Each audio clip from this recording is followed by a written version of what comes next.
were in the grocery store this weekend and we came across these really nice and fresh shrimps, so we decided to buy some and record this recipe.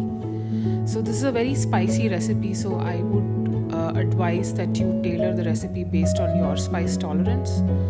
So here I am cleaning the shrimp, which is the worst part of this process. They stink, but unfortunately you have to do what you have to do.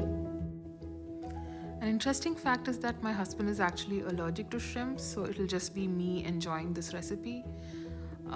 So here I am getting ready to marinate the shrimp. We'll start off with a teaspoon of salt, and the shrimp I've taken is around 1 pound before I cleaned it. Now I'm gonna take some coriander powder. Oh, I forgot to wash my hands. So here we have around 1 teaspoon of coriander powder. After that, I'm gonna take some turmeric, around half a teaspoon of that.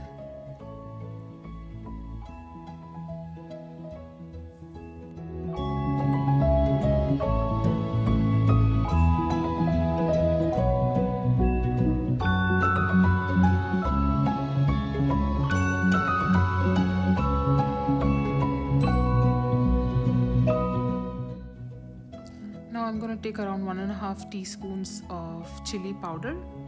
I like my dishes spicy, so like I said, I would tailor it based on your taste.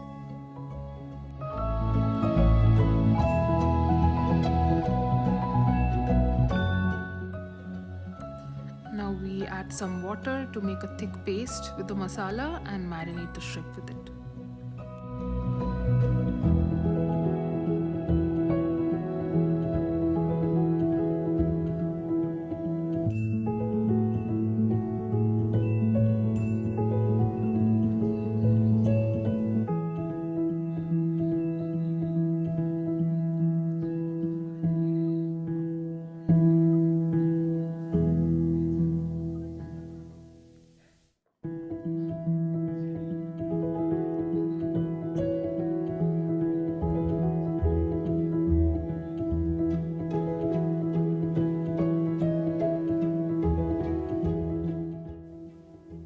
We just got this amazing pan from Costco. We went to Costco with no intention of buying it, but of course, as usual, we got a lot of things we did not intend to buy.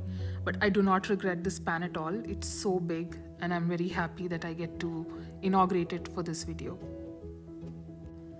Given that the dish I'm making is a traditional Kerala dish, I'm gonna go with coconut oil because I think that's what will bring the best flavors. And now I'm gonna put the shrimp in the pan and shallow fry it. I don't want to deep fry, but it does need some oil so that it can get crispy. And the key here is to not overcook the shrimp, because when shrimp is overcooked it can become like plastic. So we're gonna shallow fry it for a few minutes.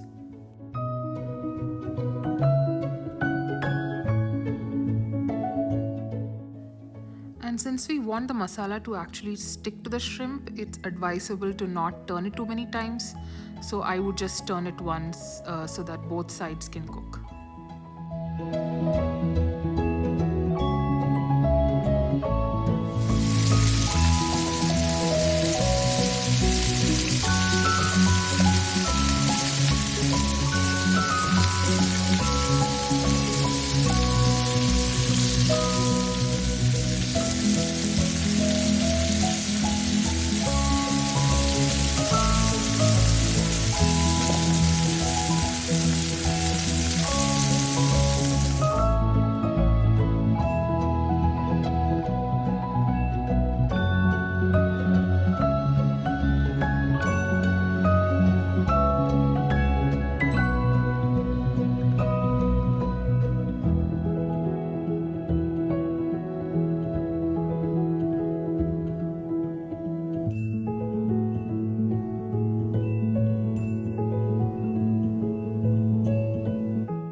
I don't really have the exact time that you need to cook the shrimp, but I would just cook it till it looks like this. And can I just say how beautiful it looks? I just want to eat it right away. But unfortunately, we have to wait. I'm just going to transfer it to this container, and I'll just use the same pan without washing it for the rest of the dish, because why not?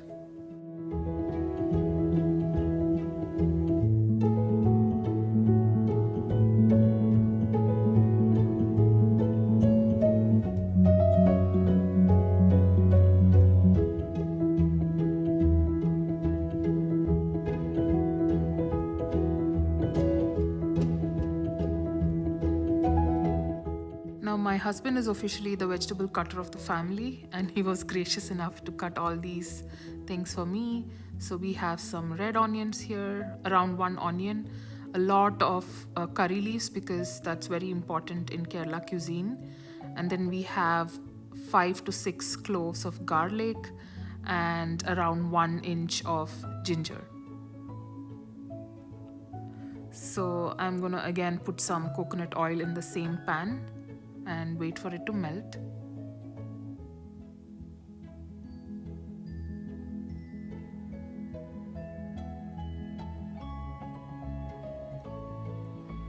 Now I'll add half a teaspoon of mustard seeds and wait for it to splutter in the oil.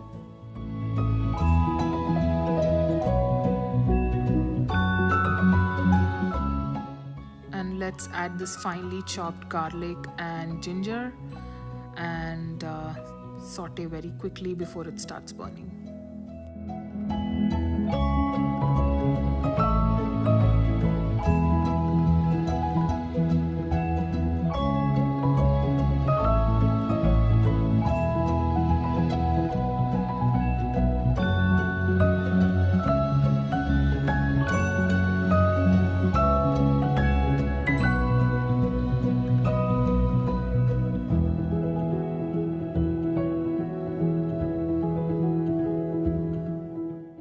Next, I'm adding the finely chopped red onion, and we saute that as well.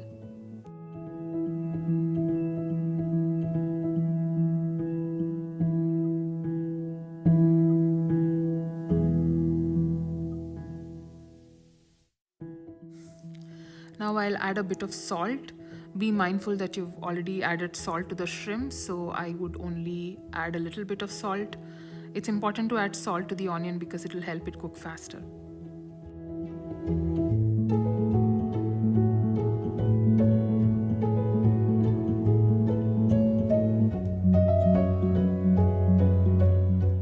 Now I will add a generous serving of curry leaves because I love the flavor that it brings to Kerala dishes. We'll stir that in as well.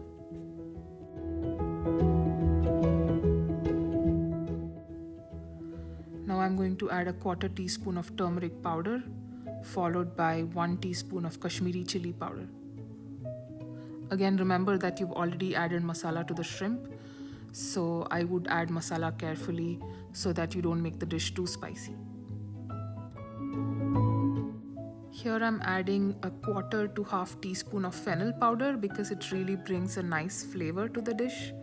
But I would avoid adding too much because it can kind of get too overpowering if you do that.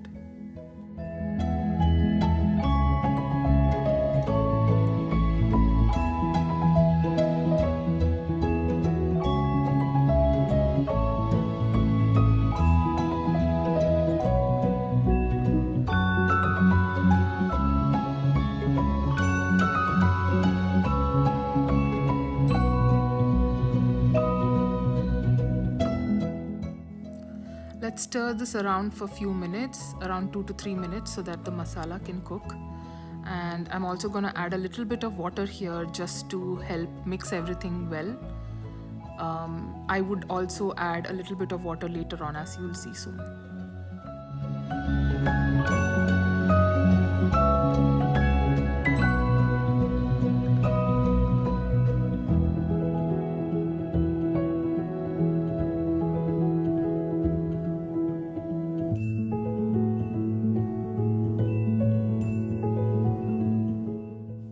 Our masala is now cooked, but I'm going to add some more water because when we put the shrimp in, this way there will be something to get attached to the shrimp.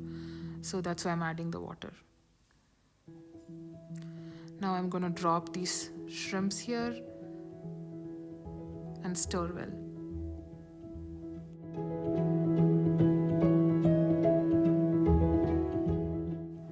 We don't really intend to cook the shrimp much at this point. It's just for things to kind of get mixed well and assimilate together. Like I said, overcooking the shrimp can make it feel very plasticky.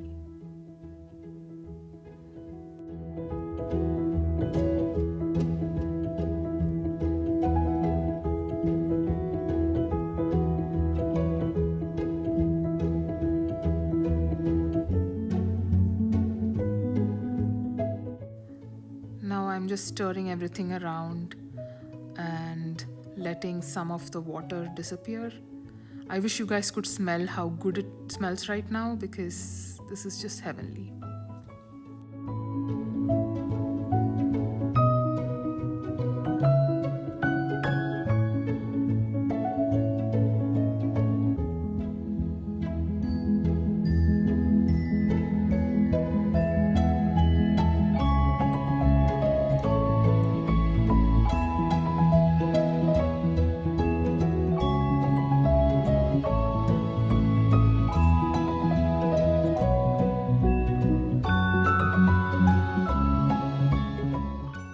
Now I'm just transferring it back to this bowl so that it's ready to serve.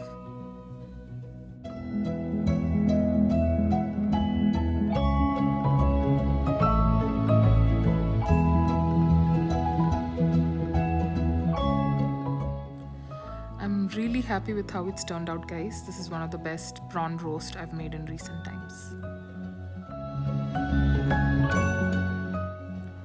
I'm just going to garnish it with some chopped coriander leaves, just for the aesthetics of it, to be honest. It doesn't necessarily need it. And there you go, guys. This is spicy Kerala style prawn roast that you guys asked for.